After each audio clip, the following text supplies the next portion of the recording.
TPCC అధ్యక్షుడు మహేష్ కుమార్ గౌడ్ గారికి, ఉప ముఖ్యమంత్రి భట్టి గారికి, తెలంగాణ ఇన్ఛార్జ్ మీనాక్షి నటరాజన్ గారికి, కాంగ్రెస్ ముఖ్య నాయకులకి, కాంగ్రెస్ మంత్రులకి, తెలంగాణ నుంచి ఇక్కడికి ఇచ్చేసిన మా బీసీ బిడ్డలకి,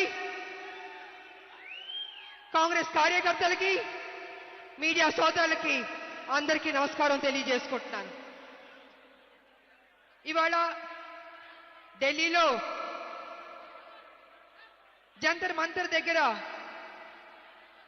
42% బీసీ రిజర్వేషన్ కోసం పెద్ద ఎత్తున పోరాటం చేస్తున్నాం.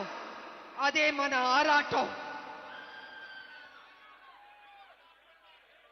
ఇది రెండోసారి మన ఈ పోరాటం చేస్తున్నాం. భారతదేశంలో అత్యధిక జనాభా దాంట్లో అత్యధికంగా ఉన్నది మన బీసీ బిడ్డలే. అలాంటి బీసీ బిడ్డలు ఇవాళ నడి రోడ్డు మీదకి వచ్చి మా 42% బీసీ రిజర్వేషన్ చెయ్యండి అని మోడీ గారిని అడుగుతున్నారు. బీజేపీకి సిగ్గుందా అని అడుగుతున్నాను నేను. బీసీ బిడ్డలంటే అడుక్కోవాలా? ఇవ్వరా? న్యాయం చేయరా? అంటే మా శ్రమని దోచుకుంటారు, మా ఓట్లు గుంజుకుంటారు. కానీ పార్లమెంట్ లో బీసీ బిల్లు పెట్టి పాస్ చేయమంటే వెనకడుగు వేస్తారు. అయినా మేం విడిచిపెట్టాం. కాంగ్రెస్ ముందడుగు వేసింది, సాధించే వరకు విడిచిపెట్టే ప్రసక్తి లేదు. బీసీ బిడ్డలారా, తెలంగాణ ఉద్యమం అనేక కష్టాలు, నష్టాలు, పోరాటాలు చేశాం. ఫైనల్ గా సోనియా అమ్మ మనకి తెలంగాణ ఇచ్చింది, సాధించుకున్నాం. అదే విధంగా బీసీకి కూడా 42% రిజర్వేషన్ కూడా డెఫినెట్ గా సాధిస్తాం.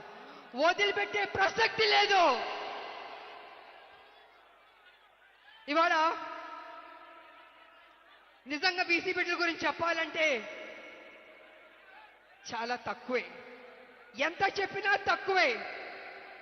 మన భారతదేశం అభివృద్ధి చెందిందంటే దాంట్లో బీసీ బిడ్డలు పెద్ద పాత్ర పోషించారు. వాళ్ళ సాక్రిఫైస్, వాళ్ళ శ్రమ, వాళ్ళ కమిట్మెంట్, వాళ్ళ త్యాగాలు ఈ భారతదేశానికి ఇచ్చింది. చేతి వృత్తుల కోసం ఎంతో కష్టపడ్డారు. చేతి వృత్తులు చేసుకుని ఎంతో సంతోషంగా బతికేవారు బీసీ బిడ్డలు.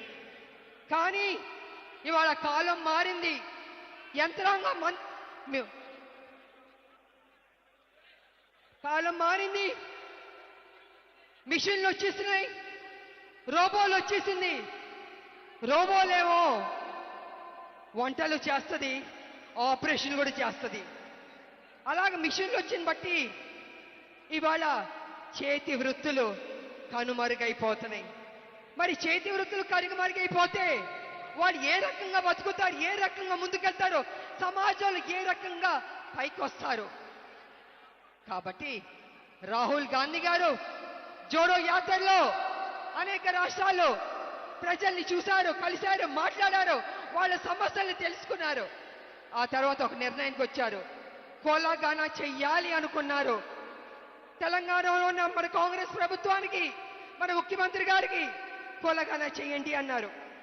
అదేవిధంగా మన కాంగ్రెస్ ప్రభుత్వం సర్వేలు చేసింది, పద్ధతిగా కోలాగానా చేసి అపోజిషన్లో ఉన్న అన్ని పార్టీల్ని సలహాలు తీసుకుంది, సూచనలు తీసుకుని ఆమోదం తెలిపింది. అన్ని చేశారు పక్కడబందీగా. ఆ తర్వాత గవర్నర్కి పంపించారు, కేంద్రానికి పంపించారు. ఫైనల్ గా రాష్ట్రపతి గారి దగ్గరికి వెళ్ళాలి, ఆమోద ముద్ర పొందాలి. ఈ రకంగా ఒక ప్రాసెస్. కానీ ఇవాళ బీజేపీ వెనక అడుగు వేస్తుంది, మెలికెళ్ళి తిప్పుతుంది. నేను బీజేపీని, మోడీ గారిని ఒక విషయం అడగదలుచుకున్నాను. మోడీ గారు ఆ మధ్య జమినీ ఎన్నికలు చేద్దామని చెప్పారు. కానీ అపోజిషన్ వాళ్ళు జమినీ ఎన్నికలు చేయకూడదని భారతదేశంలోని అపోజిషన్ లీడర్లు అందరూ పార్టీలు చెప్పాయి. కానీ మోడీ గారు ఏమన్నారంటే లేదు జమిని ఎన్నికలు నిర్వహించి తీరుతాం అని మొండు పట్టుబట్టారు.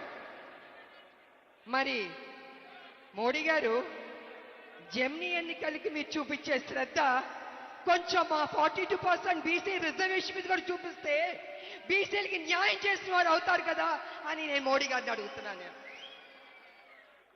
ఇది కాకుండా మళ్ళీ ఒక మెలిగి పెడుతున్నారు. ఏంటంటే పార్లమెంట్లోకి ఒకవేళ బీసీ బిల్లు 42% బీసీ బిల్లు తీసుకొచ్చి ఆమోదం పొందితే న్యాయపరమైన చిక్కులు వస్తాయని అంటున్నారు. నిజంగా న్యాయపరమైన చిక్కులు ఉంటే మరి ఈ బీసీ రిజర్వేషన్ ఎలా అమలు చేశారు మోడీ గారిని అని అడుగుతున్నా నేను. అది అమలు చేసినప్పుడు 42% బీసీ రిజర్వేషన్ ఎందుకు చేయలేరు అంటే మీకు చిత్తశుద్ధి లేదు, చెయ్యాలని లేదు.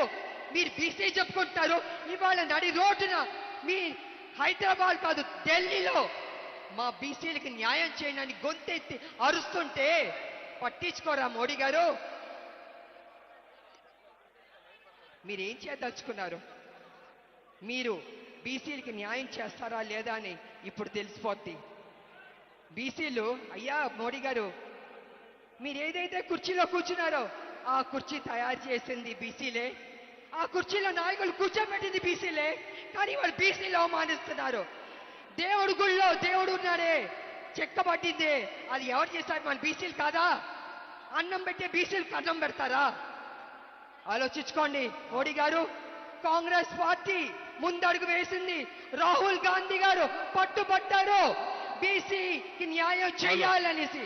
ఆ బీసీ బిల్లు పాస్ అవ్వాల్సిందే, లేకపోతే మోడీ గారు మా బీసీ బిడ్డల దృష్టిలో ఎప్పటికీ మీరు విలన్ గానే ఉండిపోతారు. ఎప్పటికీ మీకు మా బీసీ బిడ్డలు ఓటు వెయ్యరు. కాబట్టి మీరు నిర్ణయం తీసుకుంటారా, బీసీలకు న్యాయం చేస్తారా అని మేము అందరం ఎదురు చూస్తాం.